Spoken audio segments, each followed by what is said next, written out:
السلام عليكم. القصة اللي غادي نحكي لكم اليوم غادي ناخدو منها عبرة واستفادة ونبداو على بركة الله. بالنسبة لهاد القصة ديال واحد الإنسان اللي كافح بزاف باش يوصل للقمة، باش تكون في قمة المعاناة والفقر وجاي من أفقر منطقة جبلية في المغرب، وبالليلة وضحاها ترجع من أغنى الأغنياء في المغرب وإفريقيا، وتولي عندك علاقة وطيدة بالملك الحسن الثاني. خاصك تكون الحاج عمر التيسير. وهاد القصة بالضبط بغيتكم تبارطاجيوها مع الناس اللي كيحسوا بأن الأمل ما بقاش في الدنيا، وأنهم ما غادي يديروا والو في حياتهم. وهاد القصة أنا متأكدة باللي غادي تعطيهم طاقة إيجابية. عمر التيسير تولد في نواحي حاحة من أم وأب أمازيغيين. عمر وعائلته عاشوا الفقر بالمعنى ديالو الحقيقي، يعني حياتهم دوزوها تحت الفقر. عمر قرا في المسجد وكان طفل ذكي بزاف، وحفظ القرآن فترة وجيزة، وكان الفقيه ديال المسجد فين ما كيتلاقى مع الأب ديالو كيقول ليه ولدك غادي يخرج نافع البلاد والعباد. وكان الأب ديالو كيضحك وكيقول لي إن شاء الله. عمر إنسان ذكي، وكان عنده واحد المبدأ اللي ما كانش عند أي واحد، اللي هو ما يخدمش عند الناس ويكون شاف ديال راسو. وكان كيعجبو يخدم لراسو، وكان كيدي أي حاجة للسوق وكيبيعها، المهم ما يخدم عند حتى واحد.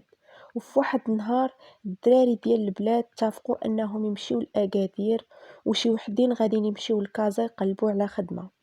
وجاو عند عمر وقالوا ليه اقترحوا عليه يمشي يخدم معاهم، ولكن هو رفض. وعياو ما يقترحوا عليه باش يمشي يخدم معاهم، ولكن ما بغاش. هذيك الوقيته كانوا كيمشيو يخدموا عند التجار الكبار، ولا عند اليهود، ولا عند الفرنسيين اللي كانوا مستعمرين البلاد. عمر عياو معاه فاش كيقولوا ليه يلاه تخدم عند شي واحد كيقول لهم لا. هو كان تيق في راسو وباغي يدير شي حاجه ديالو.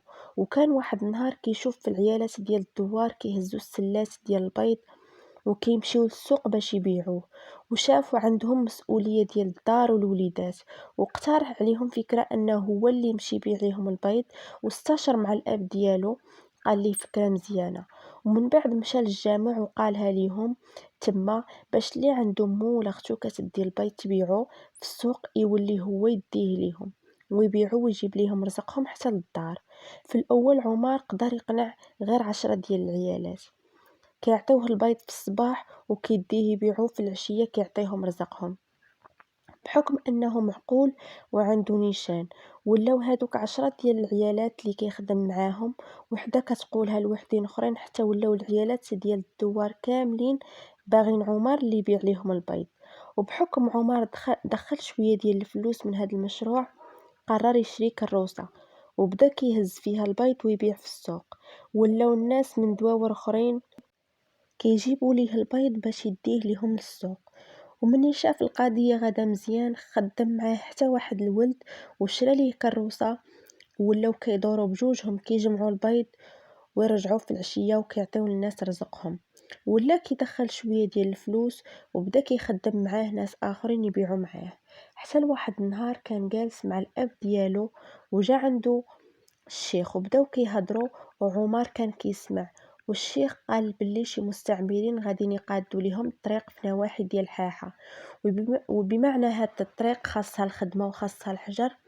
وهنا عمر فكر انه بامكانه يدخل معاهم ويجبد حتى هو الخبزه ديالو، وفكر يجمع الحجر ويبيعوا لهذيك الشركه الفرنسيه اللي غادا تبني الطريق.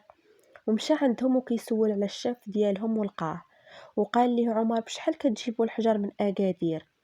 وجاوبو قال ليه الثمن. وقال ليه عمر انا غادي نقص ليك 10% من هاد الثمن الا خديتيه من عندي، وراه نفس الحجر اللي غادي نجيب ونفس الجودة. تفاهموا. وقال ليه داك الشاف سير على الله. عمر مشى للدوار وخدا الفاس والبالها والمطرقه وكاع الماتيريال اللي غادي يحتاج، وعيط للدراري ديال الدوار وقال لهم تخدموا معايا وغادي نخلصكم بالنهار.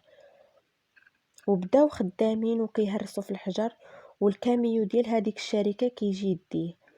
عمر ولا خدام مزيان والربح تزاد عنده. وواحد النهار الشاف اللي مكلف بهذيك الشركة فكر وقال هاد السيد خاصو يخدم عندنا، واقترحها على عمر ورفض، وقال ليه انا ما كنخدم عند حتى واحد، انا كنخدم عند راسي. وقال ليه داك الشاف صافي غير سير، الا بغيناك غادي نعيطوا ليك. ولكن عمر كان تايق في راسو وعرفهم باللي غادي يعيطوا ليه. بالفعل عاودوا جاو عنده وبغاو تاني الحجر من عنده وبقاو خدامين حتى لواحد النهار عمر سمع بان هذيك الشركه بغات تبيع واحد الكاميو ديالهم قديم. وعمر كان جامع شويه ديال الفلوس واستغل الفرصه وشرا هذاك الكاميو باش ما يبقاش يتسنى غير في هذيك الشركه هي اللي تاخذ من عنده الحجر. عمر مشى لأكادير وسول على الناس اللي كياخدوا الحجر وقال لهم الا بغيتوا الحجر غادي نبقى نبيعو لكم غير ب60%، بمعنى نتوما تربحوا 40%.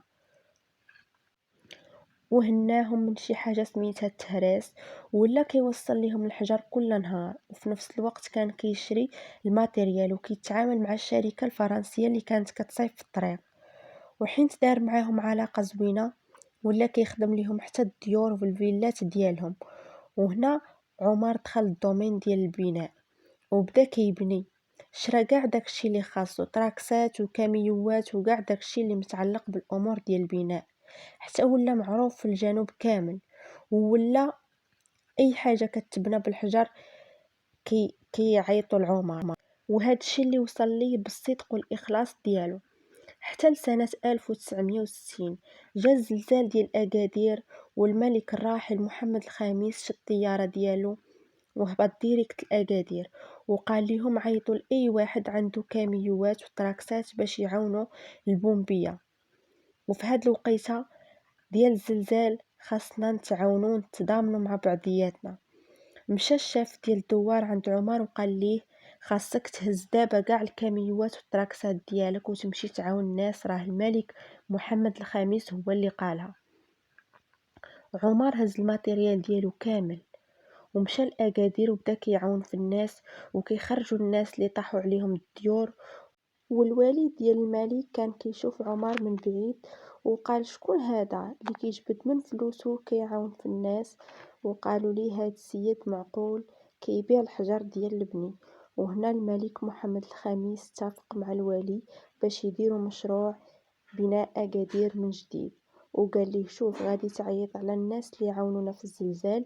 وهنا الوالي تفكر عمر والرجولة ديالو والخير اللي دار في وقت زلزال وعيط ليه وقال ليه بغيتك تشد معانا مشروع إعادة بناء أكادير.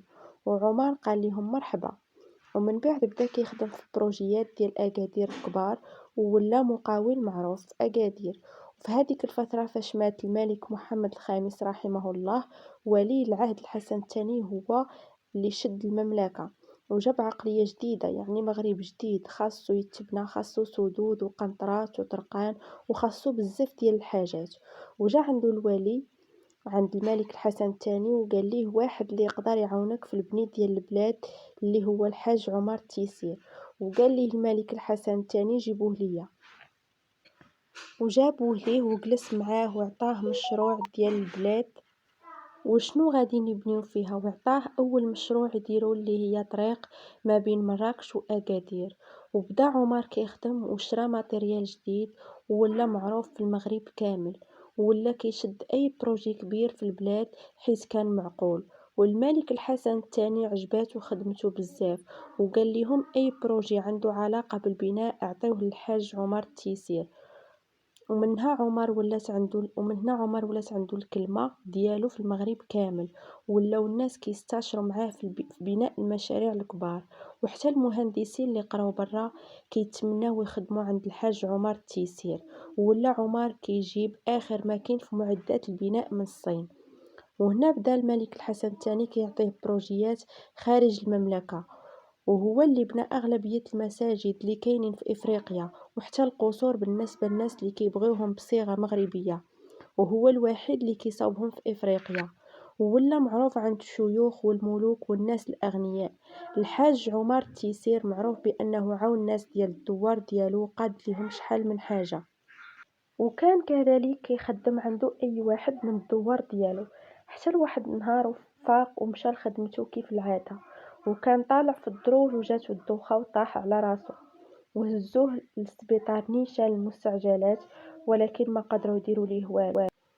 والطبيب قال لولادو بأنه حالة خطيرة بزاف وخاصو يمشي لفرنسا، وهزوه في طيارة خاصة وداوه نيشان المصحة اللي كاينة في مارسيل، وبقى 20 يوم وهو في غيبوبة، ولكن للأسف شاء القدر وتوفى.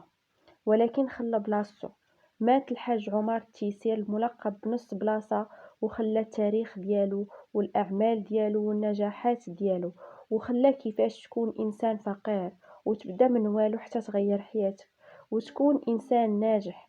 وهاد القصة خاص تكون عبرة للناس اللي جالسين ومدمرين.